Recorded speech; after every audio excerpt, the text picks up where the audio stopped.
মুড়ির মধ্যে বেসন দিলে কি হয় এটা হয়তো অনেকেই আমরা জানি বা অনেকেই জানি না। মুড়ির মধ্যে বেসন দিয়ে একবার হলে ট্রাই করে দেখতে পারেন। এটা কি যে ঘটতে যাচ্ছে তা দেখলে হয়তো বুঝতে পারবেন। এটা কিন্তু সবার খুব পছন্দ হয়। তো প্রথমে আমি এখানে মুড়ি নিয়ে নিচ্ছি প্রায় 3 কাপের মতো। এখানে আমি মচমচা যে মুড়িটা সেটা নিয়েছি। আপনারা চাইলে আপনাদের বাসায় অনেক সময় দেখা যায় মুড়ি কিন্তু নরম হয়ে যায়, খাওয়া হয় না। চাইলে কিন্তু আপনি সেই মুড়ি দিয়েও এটা করে নিতে পারবেন। তো আমি এখানে 3 কাপ নিয়েছি, আপনারা কম বেশিও করতে পারবেন। এরপর আমি এখানে নিয়েছি বেসন।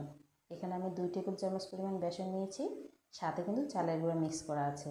আপনারা চাইলে এক্সট্রাভাবে চালের গুঁড়া বা কর্নফ্লাওয়ারটা অ্যাড করতে পারেন। এরপর দিয়ে দেবো আধা চামচ পরিমাণ হলুদের গুঁড়া, আধা চামচ মরিচের গুঁড়া, স্বাদ মতো দিয়ে দিচ্ছি লবণ, সামান্য পরিমাণ দিয়ে দেবো ভাজা জিরার গুঁড়া। এরপর এখানে আমি দিয়ে দিচ্ছি পেঁয়াজ কুচি। পেঁয়াজটাকে একদম মিহি কুচি করে কেটে নিতে হবে। এরপর দিয়ে দিচ্ছি কাঁচামরিচ কুচি, তার সাথে দিয়ে দিচ্ছি ধনিয়া পাতা কুচি। ঝাল যদি বেশি কম খান তাহলে এটাকে কম বেশিও করতে পারেন। এরপর দিয়ে দিব আধা চামচ করে আদা রসুন বাটা।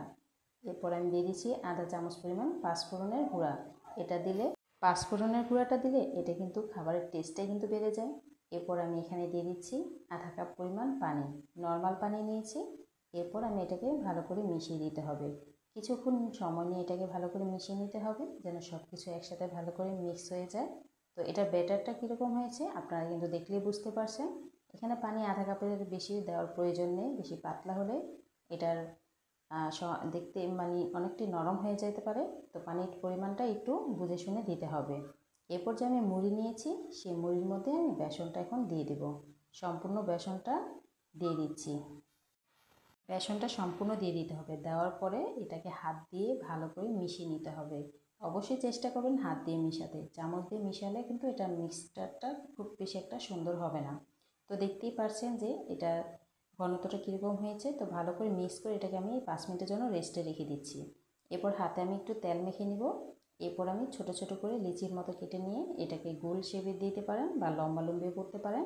তো আমি কীরকম করছি এটা দেখলে বুঝতে পারছেন। কেউ চাইলে চিকেন বলের মতো করতে পারেন বা লম্বা শেপ দিতে পারেন, কিন্তু আমি এটাকে পেঁয়াজু শেপে দিয়ে দিচ্ছি।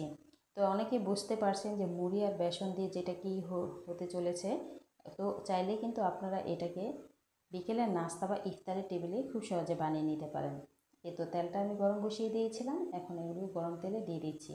তেলটা একটু বেশি গরম করে চুলার আঁচ মিডিয়াম রেখে এটাকে আস্তে আস্তে ভেজে নিতে হবে।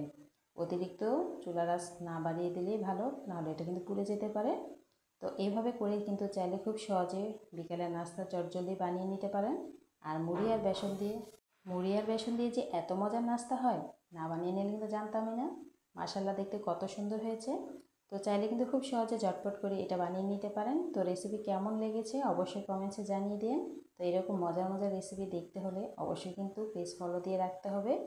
তো দেখুন কত সুন্দর হয়েছে। এখন এগুলোকে আমি তুলে নিচ্ছি তেল ছড়িয়ে।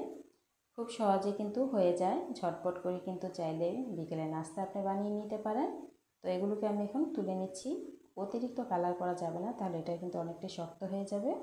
দেখুন, দেখলে মাশাআল্লাহ কত সুন্দর হয়েছে। এটা বানিয়ে নিলে কিন্তু বুঝতেই পারবে না যে এটা মুড়ি আর বেসন দিয়ে তৈরি। তো আপনাদেরকে একটু দেখিয়ে দিচ্ছি কেমন হয়েছে আর এটা কতটা মচমচে হয়েছে। তো হয়ে গেল আমার মজাদার বেসন আর মুড়ি দিয়ে মচমচে পাকোড়া। তো কেমন হয়েছে অবশ্যই কমেন্টসে জানিয়ে দেন, আর ভালো লাগলে অবশ্যই ভিডিও শেয়ার করে দিন।